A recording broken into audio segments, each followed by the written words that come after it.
Hello everyone, welcome to all on your own channel the Sankhyan studies. आप सब लोगों का बहुत बहुत स्वागत है आपके अपने चैनल द सांख्यान स्टडीज़ में।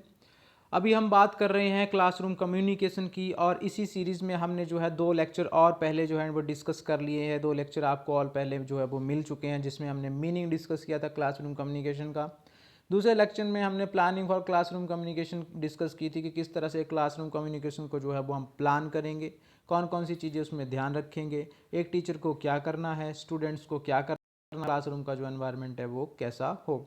आज जो हम इस लेक्चर में डिस्कस करेंगे, हम वो सारे प्रिंसिपल्स डिस्कस करेंगे जो कि एक क्लासरूम कम्युनिकेशन के हिसाब से बहुत इंपॉर्टेंट है, और जिनकी यूज़ करने से या जिनके ऊपर फोकस करने से जो है क्लासरूम कम्युनिकेशन जो है उसको इफेक्टिव जो है वो बनाया जा सकता है। तो आइए जी शुरू करते हैं क्लासरूम कम्युनिकेशन के जो इफेक्टिव या बेसिक प्रिंसिपल्स हैं। उससे पहले मैं आपसे रिक्वेस्ट करूंगा कि हमारा यूट्यूब चैनल है द सांख्यान स्टडीज, उसको आप सब्सक्राइब कर रहे हैं और बेल आइकन को हिट कर लें, ताकि आपको हर आने वाले लेटेस्ट वीडियो की नोटिफिकेशन जो है वो मिल जाए। और फेसबुक पेज और इंस्टाग्राम पेज है द सांख्यान स्टडीज़ के नाम से, उनको आप फॉलो करें और लाइक करें जी। तो आइए डिस्कस करते हैं various principles that are very much important for the effective classroom communication point of view. तो इसमें 4 तरह की कैटेगरीज में जो है हमने सारे प्रिंसिपल्स को डिवाइड किया है। सबसे पहला है जी प्रिंसिपल फॉर टीचर, कि टीचर्स को कौन कौन से प्रिंसिपल जो हैं फॉलो करने चाहिए, फोकस करना चाहिए उनके ऊपर, ताकि उसकी टीचिंग जो है वो इफेक्टिव हो। दूसरा आता है प्रिंसिपल्स फॉर मैसेज डिज़ाइन, कि जो कंटेंट है हमारा, कंटेक्स्ट है हमारा, उसको किस तरह से डिज़ाइन किया जाना चाहिए ताकि वो जो बच्चे जो है वो उसमें से मैक्सिमम जो है वो लर्न कर सके, अंडरस्टैंड कर सके। तीसरा प्रिंसिपल की कैटेगरी आती है principles for selection of instructional method, कि हम किस तरह से, with the help of which method we will instruct the students, हम कौन सा मेथडोलॉजी यूज़ करेंगे जिससे कि हम अपने बच्चों को मैसेज डिलीवर करेंगे, कंटेंट डिलीवर करेंगे, और ताकि हमारे बच्चों को जो है वो मैक्सिमम जो है वो समझ आए। और चौथी जो कैटेगरी है जी क्लासरूम कम्युनिकेशन प्रिंसिपल्स की, वो है principles for creating conducive learning environment, कि जो एनवायरनमेंट है हमारा क्लासरूम का एनवायरनमेंट, उसको हम किस तरह से कंड्यूसिव बनाएं, एक अच्छा कूल एनवायरनमेंट बनाएं जिससे कि पढ़ाई में बच्चों का ध्यान लगे, बच्चों का जो है वो लर्निंग ज़्यादा हो, ठीक है, आउटकम ज़्यादा हो, प्रोडक्टिविटी ज़्यादा हो। तो क्या क्या चीज़ें हम ध्यान रखेंगे, इन सारी चीज़ों को हम डिस्कस करेंगे आज के लेक्चर में, ठीक है जी। तो हालांकि हमने last lecture planning for classroom communication में डिस्कस कर ली थी मोटा मोटी ये सारी चीज़ें, लेकिन एक कैटेगरी वाइज, ताकि इनको और अच्छे से हम डीपली जो है समझ पाएँ इन चीज़ों को, उसके हिसाब से लेक्चर डिज़ाइन किया गया है, और बहुत इंपॉर्टेंट चीज़ है पेपर 1 और कम्युनिकेशन पॉइंट ऑफ व्यू से ये। तो सबसे पहले बात करेंगे प्रिंसिपल्स फॉर टीचर, टीचर को कौन कौन सी चीज़ें ध्यान रखनी है प्रायर टू टीचिंग। पहली बात, develop realistic self concept, teacher को कहीं भी ऐसा नहीं लगना चाहिए कि मैं इस कंटेंट को या इस कॉन्सेप्ट को डिलीवर नहीं कर सकता, हो सकता है मुझसे थोड़ा ऊपर नीचे हो जाए ये कॉन्सेप्ट, या मुझे ये क्लियर नहीं है। टीचर को सबसे पहली बात है अपने आप को प्रिपेयर करना है बहुत अच्छे तरह से, अपने जो बेसिक्स हैं उस पर्टिकुलर कॉन्सेप्ट से रिलेटेड वो बहुत ज़्यादा क्लियर करने हैं, और उसके बाद ये समझना है अपने माइंड में, ये लाना है कि मैं बेस्ट वे में इसको परफॉर्म कर सकता हूँ और डिलीवर कर सकता हूँ, और मुझसे बेस्ट कोई नहीं कर सकता। तो ये सारी चीज़ें जब एक मोटिवेशन होगा उसके माइंड में, तभी वो अच्छे से जो है वो डिलीवर कर पाएगा। दूसरी बात आती है डेवलप प्रोफिशिएंसी इन सब्जेक्ट मैटर, टीचर जो है उसकी अपने सब्जेक्ट मैटर में जो वो पढ़ा रहा है सब्जेक्ट, उसमें प्रोफिशिएंसी होनी चाहिए, वो अपने सब्जेक्ट का मास्टर होना चाहिए, उसको बहुत ज़्यादा नॉलेज होनी चाहिए अपने सब्जेक्ट के हर एक छोटे बड़े कॉन्सेप्ट की। तीसरी बात आती है अंडरस्टैंड द लर्नर, टीचर को चाहिए कि जो स्टूडेंट हैं उसको हर एक स्टूडेंट के बारे में नॉलेज हो, इस स्टूडेंट का अंडरस्टैंडिंग लेवल क्या है, कब इसका जो है वो बोर्डम स्टार्ट हो जाता है, कब जो है ये बच्चा जो है वो अपने इसका ध्यान जो है हट जाता है कॉन्सेप्ट पर से, कब ये बच्चा जो है वो कौन सी हरकत करता है क्लास में, इसको किस तरह से हैंडल करना है, क्या इसकी डिमांड है, क्या इसकी नीड है with context to the lecture, with context to the subject matter. तो वो सारी चीज़ें टीचर को समझनी चाहिए, तब जाकर के मैसेज जो है तैयार करना चाहिए और बच्चों को डिलीवर करना चाहिए। फिर बात आती है डेवलप इफेक्टिव कम्युनिकेशन स्किल, अगर टीचर बेशक मास्टर है अपने सब्जेक्ट का, उसको बहुत ज़्यादा नॉलेज है कॉन्सेप्ट की, लेकिन उसके कम्युनिकेशन स्किल जो हैं वो अच्छे नहीं हैं, या उसको अपने कॉन्सेप्ट को, अपने जो मटेरियल है उसके पास, उसको अच्छे से डिलीवर करने नहीं आ रहा है, तो उससे भी बच्चे की जो लैकिंग रहती है, बच्चे को अंडरस्टैंड नहीं होती है चीज़ें और लर्निंग में उसको प्रॉब्लम आती है। उसके बाद टीचर को जो है एक बहुत अच्छी उम्दा नॉलेज होनी चाहिए पेडागोजी और एंड्रोगोजी की। यहाँ पे 2 टर्में यूज हो रही हैं, पेडागोजी और एंड्रोगोजी, समझ लें इनको क्या होता है। पेडागोजी होता है when we teach the small children, जब हम छोटे बच्चों को पढ़ाते हैं, it is the art of teaching छोटे बच्चों को जब पढ़ाया जाता है, ठीक है, जो बहुत छोटे हैं, ठीक है, 5th standard, 8th standard, 10th standard के बच्चे, तो उनको पढ़ाने की जो आर्ट है उसको हम पेडागोजी बोलते हैं। और एंड्रागोजी होता है कि जब हम एडल्ट्स को पढ़ाते हैं, जो बड़े बच्चे हैं जिनमें समझ काफ़ी ज़्यादा है, जैसे कॉलेज के स्टूडेंट्स हैं, तो उस पूरे एक्ट को जो है हम उस फिनोमिना को जो है वो एंड्रागोजी बोलते हैं। तो इस चीज़ की समझ होनी चाहिए एक टीचर को कि छोटे बच्चों को किस तरह से पढ़ाना है, बच्चों को बड़े बच्चों को किस तरह से पढ़ाना है, उनकी क्या रिक्वायरमेंट्स है, छोटे बच्चों की क्या रिक्वायरमेंट्स हैं, तो इस तरह से उस हिसाब से जो है वो पढ़ाया जाना चाहिए।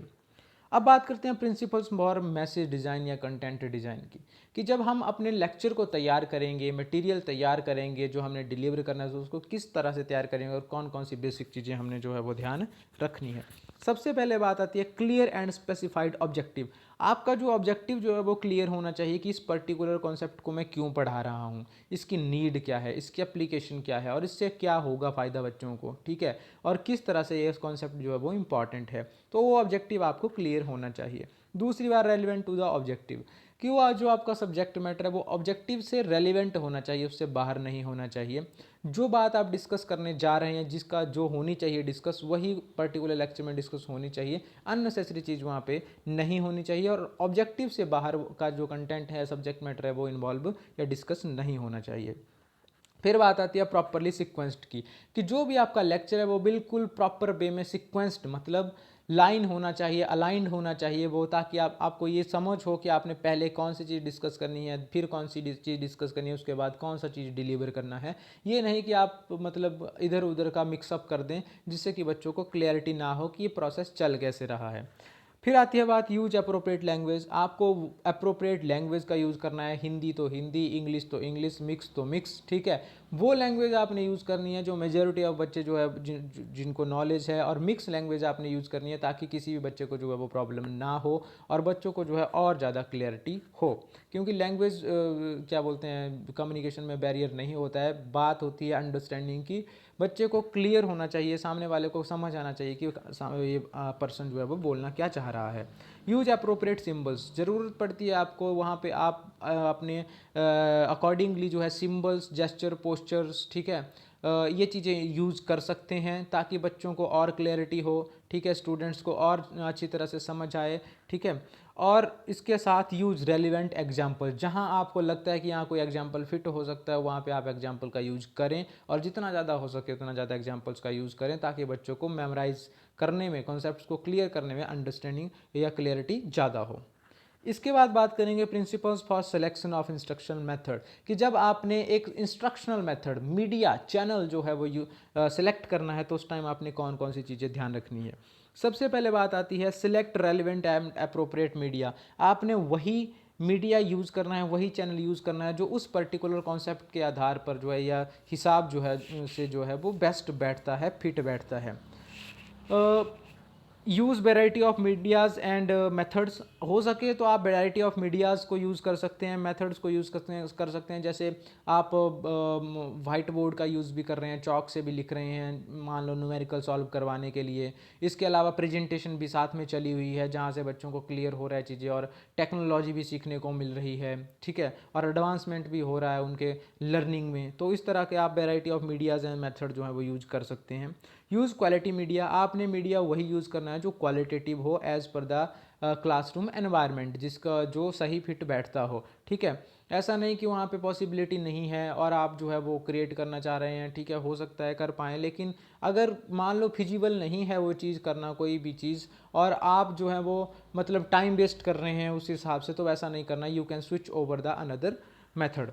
ठीक है। इसके बाद आते हैं integrate media in teaching and learning. हो सके जितना कोशिश रहे आपकी, आप क्या करें, वैरायटी ऑफ मीडियाज़ को जो है वो इन्वॉल्व करें अपनी टीचिंग लर्निंग प्रोसेस में, ताकि बच्चों को जो है मीडियाज़ की नॉलेज भी हो, किस तरह से कौन सा इंस्ट्रूमेंट, कौन सी टेक्नोलॉजी है वो लर्निंग में और टीचिंग में यूज़ होती है वो भी समझ में आए। तो इस तरह से आपने मिक्सअप करना है वैरायटी ऑफ मीडियाज़ को और अपने लेक्चर को डिलीवर करना है। इसके बाद बात करते हैं principles for creating conducive learning environment, कि जो क्लासरूम एनवायरनमेंट है उसको किस तरह से एक अच्छा एनवायरनमेंट बनाना है ताकि आउटकम हमारी मैक्सिमम और बच्चों को जो है वो मैक्सिमम जो है वो समझ आए। सबसे पहली बात आती है class would not be over crowded, class जो है वो बहुत ज़्यादा नहीं होनी चाहिए, ओवर क्राउडेड नहीं होनी चाहिए, मतलब भीड़ भाड़ नहीं होनी चाहिए। जैसे सेक्शंस बनाए जाते हैं 20 बच्चे, 30 बच्चे, 40 बच्चे, 50 बच्चे मैक्सिमम, इस तरह की आपकी क्लास होनी चाहिए। अगर आपने मतलब 200 बच्चा एक साथ पढ़ा रहे हैं, जगह छोटी है या आपका जो आवाज़ है वो नहीं पहुंच पा रहा है, ठीक है, साउंड इतना वो फैसिलिटी नहीं है, आपके पास इंस्ट्रूमेंट्स नहीं है जिससे कि आप जो है माइक्स की हेल्प से, स्पीकर्स की हेल्प से वो बोल सकें, या वहाँ अवेलेबल नहीं है, तो उस तरह से नहीं होना चाहिए। ताकि मतलब इससे क्या होगा कि कुछ बच्चों को समझ आएगा, कुछ को नहीं समझ आएगा, कुछ को पता लगेगा, कुछ को नहीं पता लगेगा। तो आपकी क्लास जो है वो ओवर क्राउडेड कभी नहीं होनी चाहिए। एंश्योर प्रॉपर सीटिंग अरेंजमेंट, सब बच्चों के बैठने के लिए जो है वो प्रॉपर सीटिंग अरेंजमेंट होना चाहिए, जगह होनी चाहिए बैठने के लिए। ऐसा नहीं कि बच्चे कुछ खड़े हैं, कुछ बैठे हैं, कुछ एडजस्ट नहीं हो पा रहे हैं, तो वो आपका एडजस्टमेंट में ही टाइम चला जाएगा और लर्निंग नहीं हो पाएगी। Build rapport with students, rapport का मतलब है बच्चों के साथ एक अच्छी हेल्दी रिलेशंस जो है बिल्ड करने हैं, एक रिस्पेक्टिव रिलेशन जो है वो बिल्ड करने हैं, ताकि स्टूडेंट्स जो है वो हिचकिचाएं ना क्वेश्चन पूछने में, उनको प्रॉब्लम ना हो क्वेश्चन पूछने में, डर ना लगे आपसे, ठीक है। तो इस तरह से आपने एक स्ट्रॉन्ग रिलेशन जो है टीचर स्टूडेंट्स के बीच में होना है चाहिए और बिल्डअप करना है, ताकि बच्चे जो है वो फ्रेंडली मैनर में आपसे वो जो है अपनी क्वारीज को रिजॉल्व करने में हेल्प ले सकें। इसके बाद आती है फीडबैक मैकेनिज्म की। बच्चों से हमेशा फीडबैक लेना है, स्टूडेंट से फीडबैक लेना है कि आपने कैसा पढ़ाया, कहाँ आपको प्रॉब्लम आ रही है, ठीक है, बच्चों को कौन सी चीज़ नहीं समझ आई, क्लैरिटी कहाँ नहीं रही, या किस पॉइंट पे जो है वो टीचर को रिफॉर्म करना चाहिए, और तो वो सारी चीज़ें समझने के लिए जो है वो फीडबैक लेना बहुत ज़रूरी है। फिर बोलते हैं प्रोवाइड रेनफोर्समेंट, हो सके तो आप क्लास में इस तरह के कॉम्पिटिशन्स कराएं, डिबेट करवाएं, डिस्कशंस कराएं, सेमिनार्स कराएं, और ताकि बच्चों की लर्निंग जो है, अंडरस्टैंडिंग जो है और ज़्यादा बिल्डअप हो, उनको और ज़्यादा क्लियर हो चीज़ें, ठीक है, और उनके और भी एक्स्ट्रा स्किल जो हैं वो डेवलप हो, और आप उस कंपटीशन के हिसाब से, ज़रूरत के हिसाब से उनको रेनफोर्समेंट प्रोवाइड कराएं, प्राइज़ दें, बच्चों को इंसेंटिव्स दें, ताकि वो खुश हों, मोटिवेटेड हो, और ज़्यादा जो है वो लर्निंग उनकी हो। इसके बाद लास्ट में डिस्कस करेंगे कि एनकरेज कॉपरेशन, आपने कोशिश करनी है क्लास में हमेशा कॉपरेशन और कोऑर्डिनेशन बना रहे, बच्चों के बीच में रिलेशनशिप अच्छे हों, ठीक है, कोई एक्स्ट्राऑर्डिनरी एक्टिविटीज़ ना हो जिससे कि क्लासरूम का एनवायरनमेंट जो है वो हैम्पर हो। तो ये सारी चीज़ें थी प्रिंसिपल्स में, जो कि एक टीचर को, स्टूडेंट्स को और एक क्लासरूम का एनवायरनमेंट में जो है वो जिनको एनफोर्स किया जाना चाहिए प्रिंसिपल्स को, और ये प्रिंसिपल जो है वो फॉलो करने हैं कभी भी क्लासरूम टीचिंग से पहले, या क्लासरूम लर्निंग से पहले, या क्लासरूम एनवायरनमेंट को मतलब इस तरह से एडजस्ट करना चाहिए हमें। Thanks for listening, thanks for watching. Please like करें, कमेंट करें वीडियो के एंड में, ठीक है जी, सब्सक्राइब करें और शेयर करें हमारे चैनल्स को, the Sankhyan study, Sankhyan studio को। आपकी कोई क्वेरी होती है तो please mail me on sk sankhyan666@gmail.com, call कर सकते हैं, व्हाट्सएप कर सकते हैं 7627096162 पे। हार्ड कॉपी और soft copy hand written notes की अवेलेबल है, you can call me any time. और इस लेक्चर की पीपीटी मैंने अटैच कर दी है, लिंक अटैच कर दिया डिस्क्रिप्शन में, आप कभी भी एक्सेस इसको कर सकते हैं। Thank you, thanks a lot.